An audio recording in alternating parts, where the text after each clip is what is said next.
ఓట్లాడడానికి వస్తే తరిమి కొడతాం.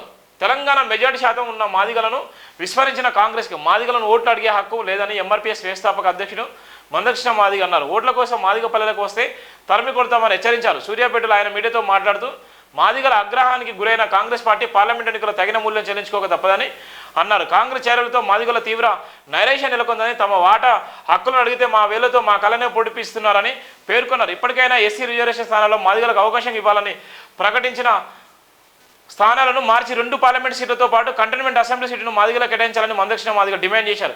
కాంగ్రెస్ ప్రభుత్వం మాలలకు పెద్దపీట వేస్తుందని విమర్శించారు. తమ ఓట్లతో నాయకుడిగా ఎదిగిన రేవంత్ రెడ్డి మాదిగలను పట్టించుకోవడం లేదని మండిపడ్డారు. కాంగ్రెస్ పార్టీ జాతీయ అధ్యక్షుడు ఖార్గే మాల కావడం వల్లే మాదిగలకు అన్యాయం జరుగుతుందని ఆరోపించారు. కాంగ్రెస్ నేతల ఓట్ల కోసం మాదిగ పల్లెలకు రావద్దని, వస్తే జరిగే పరిణామాలకు వారే బాధ్యులు అవుతారని ఆయన తీవ్రంగా కూడా హెచ్చరించిన నేపథ్యం కూడా ఉంది.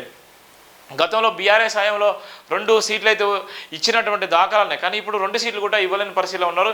అధికార కాంగ్రెస్ పార్టీ అయితే ఇప్పుడున్నటువంటి మాదిగ జనాభాను విస్మరించిన నేపథ్యం ఉంది. ఎవరైతే మాదిగ పల్లెలకు వచ్చినట్టయితే వాళ్ళను తరిమి కొడతామని కూడా హెచ్చరించినటువంటి దాఖలాలు కూడా మనం చూస్తున్నాం ఇక్కడ ప్రధాన వార్తలో.